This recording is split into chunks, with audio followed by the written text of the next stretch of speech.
Hey guys, today is I'm going to cook. This is live video recipe again guys. Welcome to my live video recipe. Ngayon is nagluluto ako ng sinabawang karne. Walang maisip. Pork soup, ganun. Sinabawang karne. So I just simmer it for like a while para mawala yung mga langsa ng baboy, ganun. Actually, pinakuluan ko na siya ng a little bit lang para mawala yung mga ano ng baboy. Tapos, after that, hintayin ko lang na medyo hindi siya mag-golden brown. Ayaw ko mag-golden brown kasi sabaw nga ito, diba? So yun, hintayin ko lang na medyo maluto-luto lang konting-konti. Then after that, I'm gonna add the onions and garlic and tomatoes.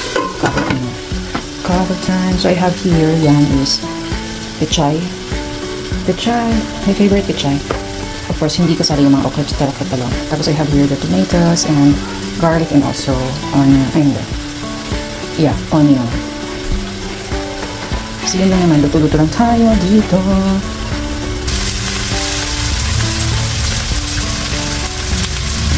This is pork legs. Ano siya, actually pork, ano yung tawag doon? Pork na, oh my god, hindi ko alam kung yung part ko. Basta mga pork chop lang. Pork chop siya, tapos kinat ko lang. Hindi ito yung mga luya. Ayaw ko kasi kumain ng baboy yung medyo malangsa.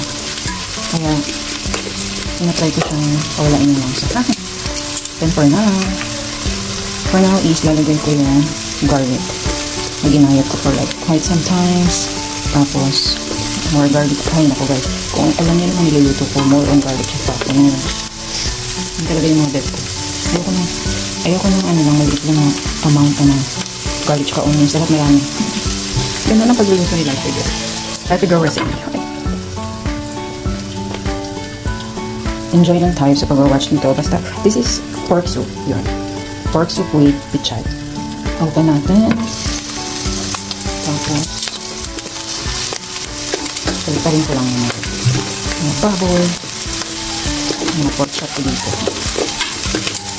Gusto ko kasi nasabaw. Gusto ko mag-ano. Actually, wala rin manok doon sa minimum. Kaya ito na lang baboy na lang dito ko guys. Grabe, ubos yung mga baboy doon. Yung manok naman mga ang lalaki. Ayoko naman yun kasi ako naman. Tapos may balot. Balot na background. Tapos yun. Then after that, pag medyo naguto na yung garlic pa onions, i-add ko naman yung water. Lagyan ko siya ng water. Just a little bit of water.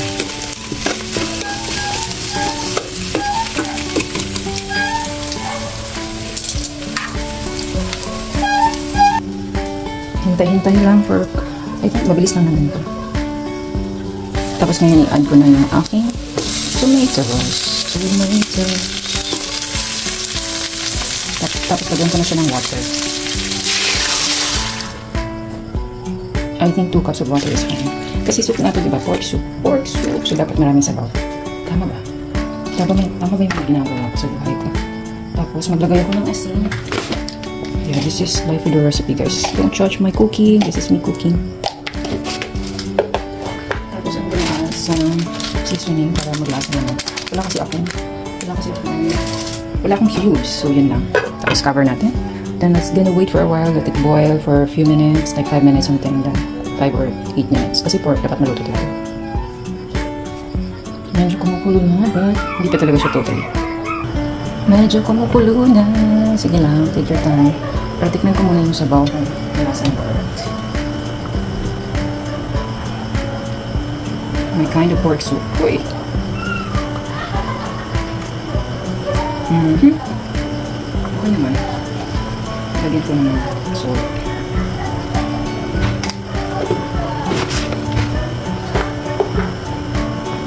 Tapos hintay again for a few minutes para mas mag-mix pa yung lasa niya. At the same time, medyo maluto pa yung pork. Kasi meron siyang buto. May tatlo siyang buto. Tapos yung iba, tawag nito, taba, tsaka karne. Ewan. Tara! Boiling. Let it boil. Tapos bigyan ko rin yung kapitbahay ko dito. Actually, palagi ako nagluluto ng mga ganito. Binibigyan ko yung aking neighbor. Kasi deserve din nila to. Ay, luluto din naman sila. Pero binibigyan nila ako. Kaya, in return, bibigyan din natin sila. Yun lang naman. More pakulo.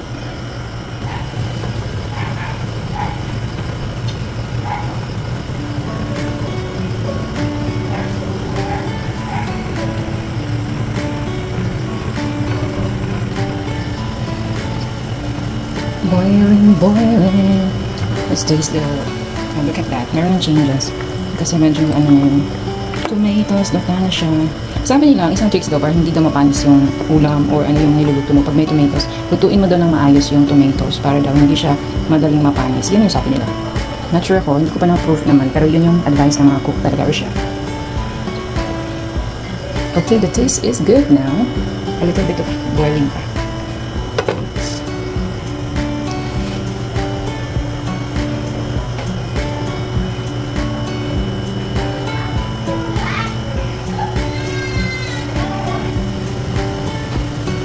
Pork soup, here we can. Perfect talaga to. Kasi gusto ko na mag-pork soup talaga or mag-soup talaga for quite sometimes. Tapos hindi lang ako maka-pork soup kasi hindi pa ako bumili ng mga gulay. So ngayon, bumili na talaga ako. Thank you, Lord. Masarap na siya, guys. I just wanted to boil more para medyo malata pa yung mga pork. Let it go. Medyo balik pa rin ko itong mga buto-buto. Actually, hindi naman siya malaking buto kaya hindi siya magtagal.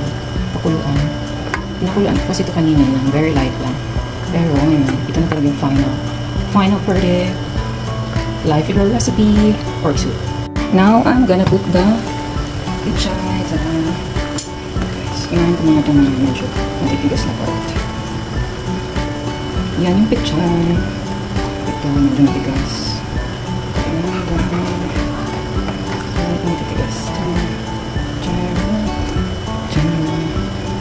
Yung una ko sila kasi matitigas sila. Tapos yung mga dahon, lagay ko naman sila sa gas. Para pakuluan ko naman sila. Then after that, wala, finish. Marami siyang gulay, guys, kasi hindi ako lagi kumakain ng gulay. Daming gamit. Mas okay kasi yung fresh na gulay kasi yung stock na gulay. Since fresh yung gulay na hindi ko kaya. That's right.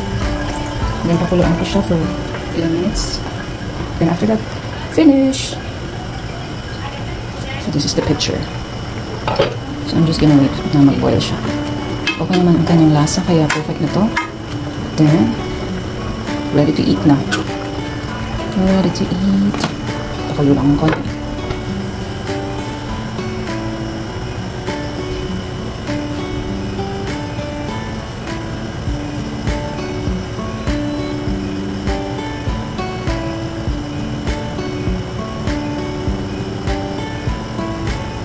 Hindi ko na siya balik pa rin. I'll let it, maluto talaga yung mga dahon. Para ready na.